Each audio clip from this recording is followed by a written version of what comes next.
हफीजपेट नाम के एक छोटे से गांव में सुधा नाम की एक औरत रहती थी।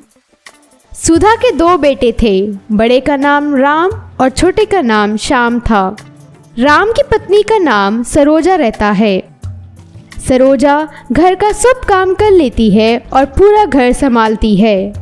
सुधा का छोटा बेटा श्याम अभी कुंवारा था। हर बार की तरह सरोजा घर का हर काम करके थक जाती है।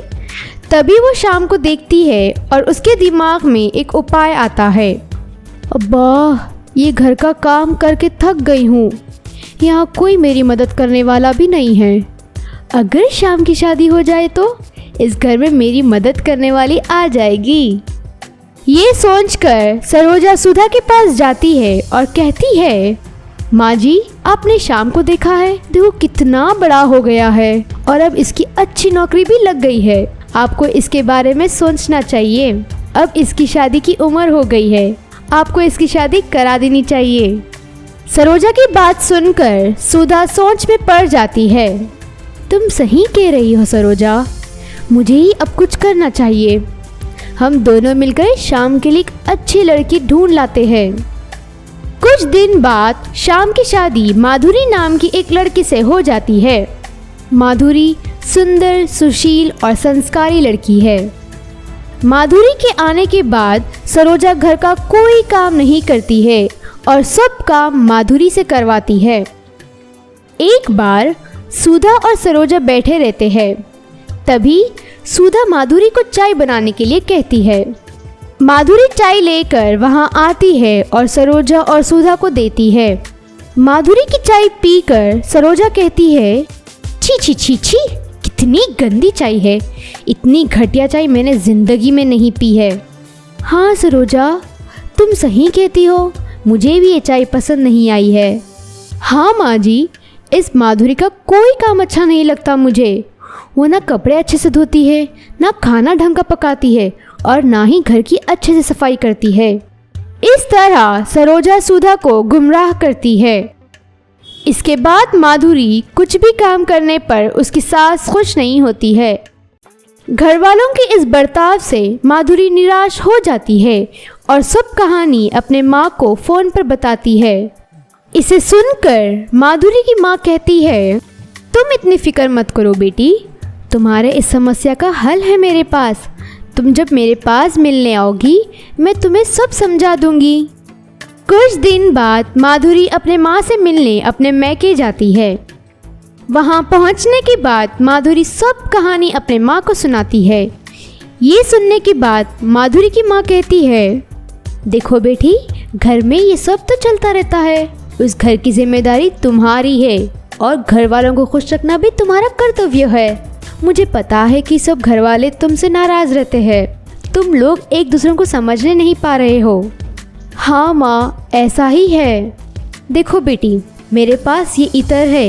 ये इत्र जब तुम अपने आप पर लगाओगी तो इसकी खुशबू जिस इंसान तक पहुँचेगी तुम्हें उसके दिल की आवाज़ सुनाई देगी।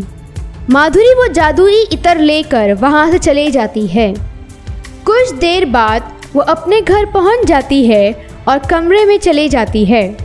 माँ ने कहा था कि ये जादुई इत्र लगाने से मुझे दूसरों की दिल की आवाज़ सुनाई देगी। ये कहकर माधुरी वो जादुई इत्र लगा लेती है और किचन में चले जाती है। किचन में जाने के बाद वो ये देखती है कि वहाँ उसकी सास खड़ी हुई है। आ गई महारानी, घर का सब काम पड़ा हुआ है और मुझे बहुत भूख लगी है।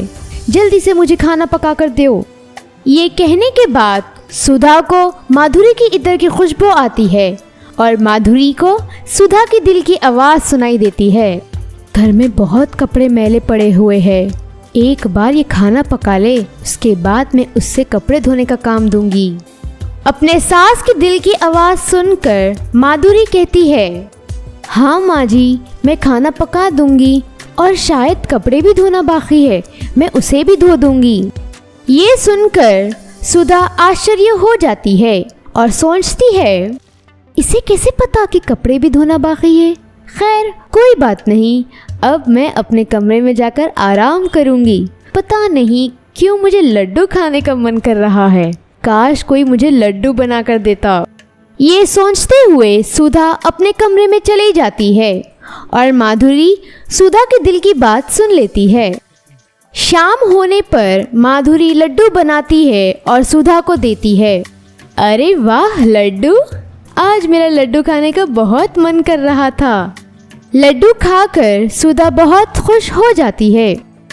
इस तरह धीरे धीरे करके माधुरी घर वालों की दिल की बातें सुनती है और सबको अपने बर्ताव से खुश कर देती है। माधुरी के इस जादुई इत्र के बारे में सरोजा को पता चल जाता है और वो सोचती है, अच्छा तो ये बात है। इस तरह माधुरी लोगों की दिल की बात जान लेती है। मैं एक काम करती हूँ, मैं माधुरी का जादुई इत्र चोरी कर लेती हूँ और इस्तेमाल करके देखती हूँ। सरोजा की बात माधुरी सुन लेती है। अच्छा तो सरोजा मेरा इत्र चोरी करना चाहती है। एक काम करती हूँ, मेरा जादुई इत्र छुपा लेती हूँ और इसके बदले साधारण इत्र रख देती हूँ।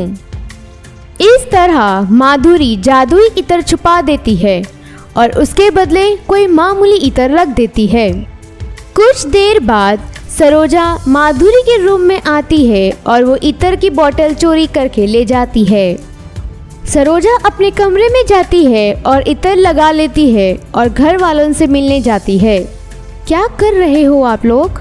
कुछ नहीं सरोजा, बस हम लोग बैठे हुए हैं। सरोजा उन सब की दिल की आवाज़ सुनने की कोशिश करती है मगर उसे कुछ नहीं सुनाई देता है। माँ जी, आप लोग कुछ सोच क्यों नहीं रहे हो? थोड़ा ज़ोर से सोचिए ना। क्या बकवास कर रही हो सरोजा? नहीं माँ जी, आप लोग कुछ सोचिए ताकि मुझे भी सुनाई दे। सरोजा की ये बात सुनकर सब हंसने लगते हैं और सरोजा बहुत गुस्से में आ जाती है।